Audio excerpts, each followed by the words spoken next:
દહેગામમાં કર્મવીર હવશી દહેગામ સ્મૃતિ ભવનમાં તેજસ્વી તાલાનું સન્માન કરાયું. 85% તેથી વધુ ટકા મેળવતા વિદ્યાર્થીઓનું સન્માન દહેગામમાં કર્મવીર હવશી દહેગામા સ્મૃતિ ભવન ખાતે શ્રી છેડાલ પરગણા વણકર સમાજના તેજસ્વી તાલાનું સન્માન કાર્યક્રમમાં મહાનુભાવો, અગ્રણીઓ ને કર્મવીર હવશી દાદાની અને ભારતીય સંવિધાન પ્રણેતા ડૉક્ટર બાબા સાહેબ આંબેડકરના તસવીરોને પુષ્યમાળા પહેરાવી કાર્યક્રમની શુભ શરૂઆત કરવામાં આવી હતી. આ કાર્યક્રમમાં સમાજના મહાનુભાવ શ્રી પંકજભાઈ ડોડિયા સાહેબના 79માં જન્મદિને દહેગામ વણકર સમાજના અગ્રણીઓને કેક કાપી કાર્યક્રમની શુભ શરૂઆત કરવામાં આવેલ, જેમાં ધોરણ 10 અને ધોરણ 12માં 85% અને તેથી વધુ ટકા ઉત્તીર્ણ થનારા તેજસ્વી તાલાઓને શ્રી છોડાલ પરગણા વણકર સમાજના મહાનુભાવ શિક્ષક ગુરુ શ્રી પંકજભાઈ ડોડિયાના જન્મદિને જેઓ છેલ્લા 5 વર્ષથી એકલા હાથે તેજસ્વી તાલાઓને પુરસ્કાર અર્પણ કરી મદદરૂપ થઈ રહ્યા છે. આજે પણ તેમના 79માં જન્મદિવસે મા બાપ વિનાના નિરાધાર, હોશિયાર અને તેજસ્વી તાલાઓને 5000નો અને મા બાપ હોય તેવા વિદ્યાર્થીઓને 1000નો પુરસ્કાર આપી સન્માનિત કરવામાં આવ્યા હતા. આ સન્માનિત કાર્યક્રમમાં શ્રી છેડાલ પરગણા વણકર સમાજના અગ્રણીઓ મહાનુભાવના હસ્તે તેજસ્વી તાલાઓને પુરસ્કાર અર્પણ કરવામાં આવેલ. આ સન્માનિત કાર્યક્રમમાં વિદ્યાર્થીઓના વાલીઓ પણ મોટી સંખ્યામાં ઉપસ્થિત રહ્યા હતા. આ કાર્યક્રમમાં તેજસ્વી તાલાના વાલીઓને પંકજભાઈ ડોડિયા અને દહેગામના આયોજકનો આભાર માન્યો હતો. હવે કાર્યક્રમ ચાલુ કર્યો છે તો પહેલા તો જે વિદ્યાર્થીઓ આટલા સરસ ટકા મેળવીને અહીંયા ઉત્તીર્ણ થયા છે અને એ લોકોનું જે સન્માન થયું છે, ઘણી વખતે જ્યારે ક્યાંક સન્માનમાં જવાનો અવસર મળે અને સન્માન પતે એટલે ઘણા લોકો એવું પણ કહેતા હોય કે આ તેજસ્વી તાલાઓનું સન્માન શા માટે કરવામાં આવતું હશે. પરંતુ મિત્રો, હું તમને કહું કે તેજસ્વી તાલાઓનું સન્માન એટલા માટે કરવામાં આવતું હોય છે કે એ તેજસ્વી તાલાઓનું જે સન્માન થતું હોય અને બીજા જે વિદ્યાર્થીઓ હોય એ વિદ્યાર્થીઓને એમાંથી કંઈક શીખ મળે કે ચાલો આ વિદ્યાર્થીઓનું આટલું મોટું જાહેરમાં સન્માન થયું છે તો અમારું પણ થવું જોઈએ, અને એ પ્રેરણા લઈને વિદ્યાર્થીઓ એમાંથી કંઈક બોધપાઠ લઈને આગળ વધતા હોય છે.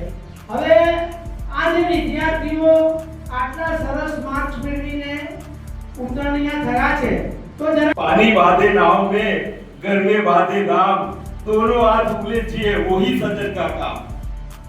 भाई मारी दहेगामની કર્મભૂમિ કે આગા નાખું તોય પાછા પડે આ હૈયે રહે ના હો કે ગોમમાં ગોમ પેરું હોબળે કે હવસી તારું દહેગામ.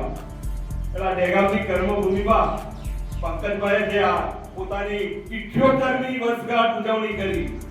આપણે તો એમને કહીએ કે તું જીવો હજારો સાલ, સાલ કે દિન હોય 50,000 કે સદીએ પૂરી કરી દો તો બધા ભાવિ બધા વિદ્યાર્થીઓને આવા એવોર્ડ આવું સન્માન મળે કે અગર भीम दलितों में पैदा न होता, अगर भीम दलितों में पैदा न होता तो दलितों का गुजारा इस दुनिया में न होता.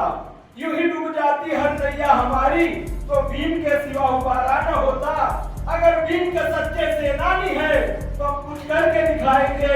जय भीम के नारे से पूरा हिंदुस्तान को गजाएंगे. दोस्तों, बाबा साहेब ना घણા બધા આપણા દલિતોના મસીહા નહીં, 18 આરંભના મસીહા હતા બાબા સાહેબ. અત્યારે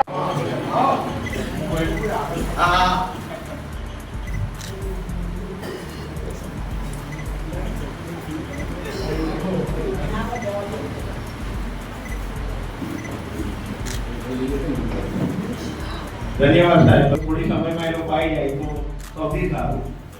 બરાબર? હા, જો પીએગા વો જાનેગા. બરાબર છે? જે એનો પીવો એનો રસોઈને ચડે ખબર પડે કે શિક્ષણ વસ્તુ શું છે. એટલે જે બાળકો એવું માનું છું ત્યાં સુધી ધોરણ 10ની અંદર અને ધોરણ 12ની અંદર આટલા 85%થી વધારે માર્ક્સ મેળવ્યા છે એમને હું મારા તરફથી અને પંકજભાઈ તરફથી ખૂબ ખૂબ એમને અભિનંદન આપું. ધોરણ 10માં અને 12માની અંદર 85% લાવવા એટલે તો બહુ સહેલું કામ નથી. તો આપણને એમ લાગે અત્યારે કે 85% એટલે કે બજારમાં પૈસા મળતા હશે, પણ 85% લાવવા એટલે બહુ અઘરું કામ છે. અને એ બાળકો જે 85% કે તેથી વધારે માર્ક લાવ્યા છે એમને તો હું એક જ વસ્તુ સલાહ આપું છું, કારણ કે હું તો શિક્ષણનો માણસ છું, તો એક જ સલાહ આપું છું કે ભાઈ તમે તમારા ભણતરની સાથે તમારા સિલેબસની સાથે અત્યારે વર્તમાન સમયની અંદર સંજોગો સારા નું આયોજન કરીએ છીએ ખરેખર ધન્યતાને પાત્ર છે. કારણ કે બધાના જન્મદિવસ આવે જો આ રીતે કાર્યક્રમ થાય તો સમાજની અંદર ઘણો બધો નોંધપાત્ર પરિવર્તન આવે. એટલે સૌપ્રથમ તો આજના જન્મદિને તેમને હું ખાસ અભિનંદન આપું છું અને આજના પ્રસંગમાં ધોરણ 10 અને ધોરણ 12ના જે વિદ્યાર્થીઓ સારા પર્સન્ટેજથી પાસ થયા છે તે સૌને પણ હું મારા વતી અને ડૉક્ટર આંબેડકર સંઘર્ષ મંચ વતી